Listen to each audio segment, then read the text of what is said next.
Okay, so today we're going to talk about something that I know is a huge source of frustration for so many parents. It's this paradox of the brilliant, capable student who is somehow failing. So let's just get right into it. What is going on here? Why are these incredibly bright kids struggling so much? Well, as you're about to see, the answer usually has way less to do with their intelligence and a whole lot more to do with their approach. If you're a parent, this probably sounds painfully familiar, right? You log into the grade portal and see a sea of zeros for assignments they swore they turned in. They tell you they studied for hours, then they completely blank out on the test. Their backpack? It's like a black hole where homework goes to disappear. They can argue about incredibly complex topics at the dinner table, but they can't remember to hand in a simple worksheet. It's enough to make you pull your hair out. But look, before we go any further, I need you to hear this, and if you take away only one thing from this whole explainer, let it be this. Your child is not lazy. This whole situation is what we call the smart but stuck paradox. And the most crucial thing to understand is that this is not a breakdown in their potential. It's not a sign that they aren't smart. It's a breakdown in their process, which is really a mix of their academic self-esteem and their executive functions. When you boil it all down, success in school really rests on two essential pillars. First, you've got mindset. That's the internal belief, the will to actually do the work. And then you have method. That's the external system, the practical skill of how to get it done. You have to have both. One without the other just doesn't work. So let's dig into that first pillar, mindset. We need to unpack the psychology of why smart kids procrastinate, and I'll give you a little spoiler here. It's almost never about being lazy. It's about avoiding some kind of emotional pain. Think about it like this. When a student feels totally overwhelmed by a difficult essay, their brain can actually trigger a fight or flight response. Seriously. To them, that assignment can feel like a saber-toothed tiger standing in front of them. So what's the most logical survival instinct in that moment? Avoidance. Run away. And that's exactly when the video games and the phone suddenly become so interesting. Now, this anxiety usually comes from a few common mindset blocks. We're going to look at what's called the fixed mindset trap, and also that old enemy, perfectionism. And sometimes it's rooted in what you could call academic trauma. Really negative past experiences at school that create this lasting fear of failing again. Let's start with that first one. A lot of kids who found elementary school super easy, they internalize this really dangerous idea. If this is easy, it means I'm smart. So, what happens when they finally hit a real challenge in middle or high school?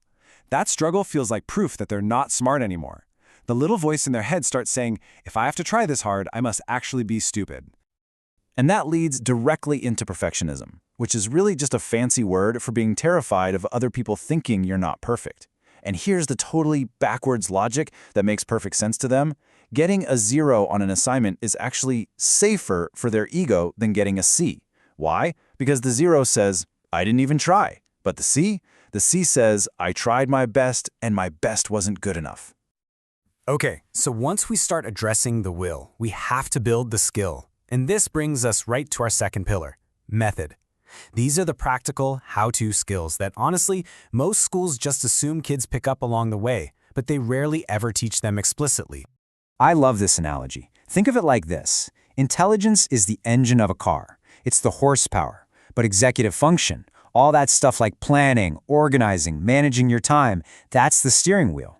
Without a steering wheel, you could have a Ferrari engine, but you're just going to be driving in circles. So how do we build that steering wheel? Well, one of the most powerful techniques is something called chunking. See, a giant task like write research paper is just terrifying. It's that saber-toothed tiger again. But we can break it down into these tiny, non-scary 15-minute steps. Like step 1, find 3 sources. Or step 2, just write a thesis statement. Each tiny win builds momentum and confidence. Another huge failure in method is simply how students study. Most of them fall into the passive review trap, just rereading their notes over and over, or highlighting half the textbook. And research shows this is pretty much the least effective way to learn anything. The goal is to get them to shift to active study methods, things like making their own practice tests or teaching back the material to you. That's what actually makes information stick in the brain. And there are other simple strategies that can make a world of difference. For instance, having a quick Sunday meeting to just map out the upcoming week's tests and big deadlines can completely eliminate that last-minute panic. Or teaching them what we could call digital hygiene to help them manage their phone so it's a tool, not a constant distraction. So we've got mindset and we've got method. But how can you, as a parent, really tell if the core issue is a breakdown in their method? Let's go over some of the key red flags that tell you your child needs a real structural intervention, not just more help with their homework. So you want to look for these signs. Are their grades like a roller coaster? A 98 on one test followed by a 40 on the next? Are they always starting huge projects the night before they're due? And here's the big one. Have you become the parental CEO of their school life, constantly managing their deadlines and assignments? If any of that sounds familiar, you're looking at a method problem. And all of this leads to a really crucial distinction we have to make when we think about solutions. We need to shift our thinking away from traditional tutoring and more towards a coaching model. See, the goal isn't just to survive tonight's homework, it's to build the skills for lifelong independence. This table just lays it all out so clearly. Traditional tutoring is all about content in one specific class, like a math formula. The goal is short-term, get a better grade on the test. But coaching is totally different. It focuses on the process that applies to all their classes, planning, organizing, studying. And the goal is long-term, to create a truly independent student.